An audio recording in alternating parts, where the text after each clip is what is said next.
Helo, fi yw Cynan Llwyd a fi yw awdur Pobl fel ni.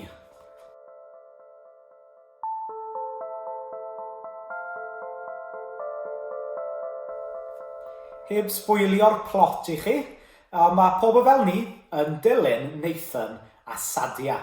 Mae Nathan a Sadia o gefndiroedd gwahanol iawn, ond yn byw a bod yn yr un ddinas. A maen nhw'n mynychu cyngerdd pop yn un o parciau y ddinas. A mae yna ffrwydriaid. A mae Nathan a Sadia yn cael eu gwahanu. A beth sydd yn y nofel yw ymgais Nathan a Sadia i dod o hyd i'w gilydd unwaith eto mewn dinas sydd wedi yn gyflym iawn dod yn beryglus iawn iawn.